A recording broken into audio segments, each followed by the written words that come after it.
Opa, cheguei num ponto sem volta com Dostoiévski, agora ficou pessoal, agora não tem jeito, não tem mais volta. Depois de todos esses meses lendo o Mestre Russo, conhecendo ali o comecinho da obra dele, a gente foi criando uma aproximação meio tímida, meio atrapalhada, só que depois aqui do Memória do Subsolo, nosso pacto não tem mais quem derrube. Então, eu li o Memória do Subsolo aqui nessa edição da editora Nova Aguilar, que está como Memórias do Subterrâneo. Deixa eu mostrar aqui. E como eu falei, essa aqui pra mim foi uma obra que é um ponto sem retorno na minha experiência com Dostoiévski, que até começou como um projeto de leitura em ordem cronológica, mas eu tava muito ansioso para conhecer de fato as obras canônicas aqui do autor, e acabei pulando alguns títulos, que sim, eu vou visitar depois. Então, o que acontece é que o Dostoiévski ele foi preso em 1849 por participar de um círculo intelectual revolucionário, tava fazendo uma baderninha ali, e acabou condenado à morte. Só que graças a Deus a pena acabou sendo transferida para trabalhos forçados lá na Sibéria. Então ele passou 4 anos em um campo de trabalhos forçados e depois mais 6 anos servindo ao exército russo ali na Sibéria. E assim, de fato existe um homem antes da prisão e depois da prisão. Aqui nesse volume então que eu tenho, o Memória do Subsolo é classificado como uma obra de transição. A gente está se preparando para o Dostoiévski dos romances mais complexos. E embora os temas continuem de certa forma os mesmos, aqui a gente vai ter então uma evolução estilística e também uma exploração ainda mais aprofundada aqui desses temas. Memória do Subsolo foi publicado em 1864 e ele vai marcar então essa transição na literatura do Dostoiévski. Ele vai explorar então de forma muito mais frontal esse aspecto psicológico e também esse lado mais pessimista da natureza humana. E como eu falei, são temas que já foram trabalhados anteriormente por ele, só que nunca de uma forma tão, eu diria, visceral. E olha que interessante, eu achei esse livro até um pouco cômico em certos aspectos, eu vou falar disso um pouco mais pra frente. É possível que o Dostoiévski ele não estivesse de fato professando essas ideias misantrópicas apresentadas aqui. É um tom muito paródico em muitas coisas nesse livro. Além disso, justamente ao explorar esse monólogo de desprezo aqui pela humanidade que vai ser apresentado nessa novela, eu acho que seria válido também pensar: seria esse protagonista um representante do movimento contemporâneo conhecido como incel? Será que o Dostoiévski também estava de alguma forma antecipando essa figura tão discutida atualmente? Mas vamos falar primeiro um pouco sobre o livro em si. O Memória do Subsolo então é dividido em 2 partes. São elas o subsolo e A Propósito da Neve Derretida. Nessa primeira parte, o subsolo, a gente vai conhecer então esse protagonista que se auto-intitula como o Homem do Subsolo. Ele vive então isolado da sociedade e o que acontece é que esse senhor vai se lançar em um monólogo incessante. São confissões onde ele vai elaborar suas ideias radicais sobre a sociedade e vai se rebelar contra a conformidade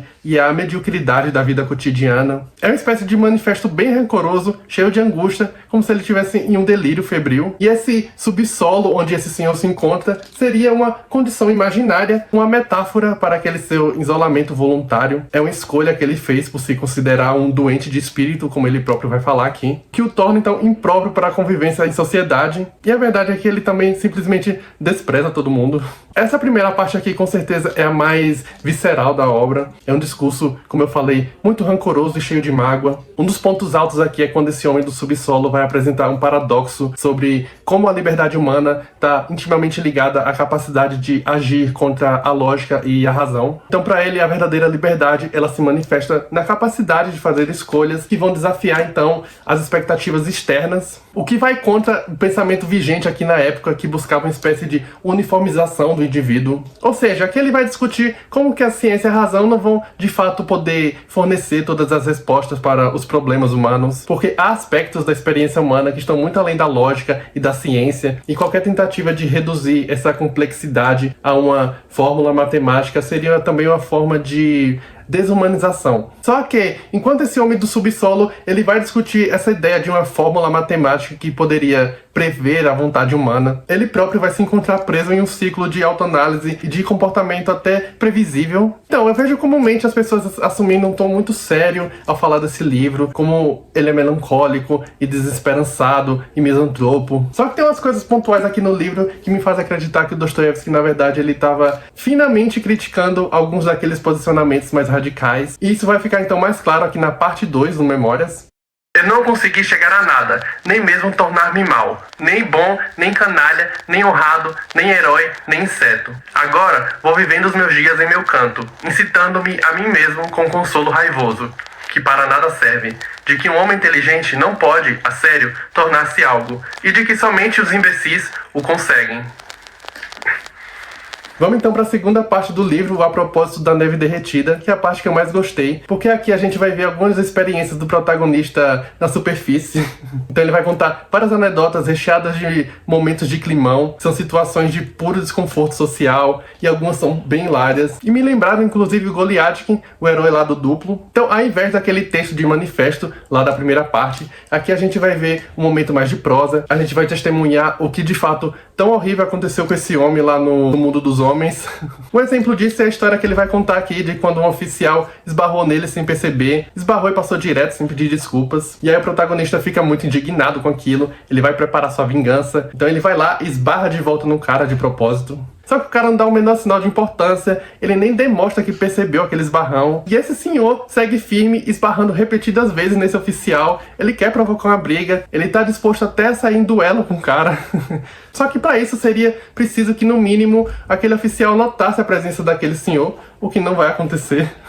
Outro episódio é quando ele é ridicularizado por antigos colegas ali de escola durante um encontro que eles marcam no restaurante, se eu não me engano. Então, primeiro os colegas o deixam plantado por horas esperando. Quando o jantar finalmente acontece, ele vai se sentir constantemente inferior, excluído. Ele simplesmente não consegue conversar ali com os caras. E quando tenta, é sempre uma interação de muito mau jeito, ou ele é mal interpretado. E aí o negócio quase acaba em briga aqui também. E com isso, ele vai então reforçar como que todo mundo está sempre contra ele o tempo inteiro. Mais pra frente, já próximo aqui do final, a gente vai ter então uma das melhores cenas aqui, um dos melhores momentos, na verdade, que vai ser uma troca que ele vai ter com uma prostituta chamada Lisa. Essa aqui vai ser a interação mais desastrosa e também a mais genuína que ele vai ter. Então ele primeiramente encontra a Lisa num bordel e ele a humilha e critica todas as escolhas dela, qual o destino triste que está à espera dela. Só que a Lisa não deixa por baixo e responde sempre à altura. E em dado momento ela vai inclusive mencionar como aquele cara fala como se fosse um livro. Ou seja, ele não entende nada de gente. E aí, dias mais tarde, essa moça volta a procurá-lo e o homem do subsolo vai ter uma reação bem conflitante com aquela nova interação com ela. Ele vai acabar, então, chorando e vai ser até consolado pela moça. É uma das cenas mais significativas aqui do livro, porque ela vai falar justamente como que aquele complexo secreto de superioridade dele, na verdade, o impede de criar relações verdadeiras. Como que a moça, né, que em teoria seria menor por ser uma prostituta, ela é muito mais digna do que ele, do que aquele homenzinho que nem sabe lidar com as próprias emoções. Um homem decente e cultivado não pode ser vaidoso sem uma ilimitada exigência em relação a si mesmo e sem se desprezar, em certos momentos até o ódio. Mas, quer desprezando, quer colocando as pessoas acima de mim, eu baixava os olhos diante de quase todos que encontrava. Então, depois de tudo isso, respondendo à questão levantada anteriormente, se esse aqui seria um livro percursor do movimento incel, o Homem do Subsolo, de fato, ele compartilha alguns aspectos de ressentimento, de frustração, que podem, de maneira bem superficial, lembrar as queixas dos famosos incels, que seria, então, para explicar melhor essa cultura composta de homens revoltados na internet com a sociedade, que basicamente não consegue arrumar mulher, e que vai se caracterizar por essa persona pública, ou no caso virtual, de revolta com a sociedade. Eles vão sempre se colocar como inteligentes e superiores, tal qual o Homem do Subsolo. Primeiramente, até onde eu li do Dostoiévski, esse tipo de personagem é muito recorrente, só que eu não acho que dá pra julgar totalmente em cima de uma criação ficcional. E segundo, e mais importante, isso aqui foi escrito no século XIX em um contexto histórico e social muito diferente. Eu acredito então que o Dostoiévski, de fato, ele tá tensionando a raiva desse Homem do Subsolo, simplesmente pra explorar esses temas do seu interesse. E eu acho que justamente nesse radicalismo dá pra se levantar muitas questões interessantes. E de novo, eu vejo um tom sutilmente paródico em muita coisa aqui. Eu não consigo levar tudo ao pé da letra. Por sinal, eu acho muita graça de personagens que são muito overs, que nem esse nosso amigo aqui. Essa alienação do Homem do Subsolo, ela tá muito mais enraizada em uma crise de significado, de identidade. Então, brincadeiras à parte, esse livro pra mim é um grande expurgo do rejeitado. O Homem do Subsolo foi chutado pela vida, ele teve todos os benefícios das relações humanas negados, e o que lhe resta então é processar tudo isso enquanto filosofia. E esse foi o vídeo. Se você gostou, comenta aqui embaixo, dá um like, se inscreve aqui no canal, me diz o que você achou, eu vou gostar muito de saber. É isso e até mais!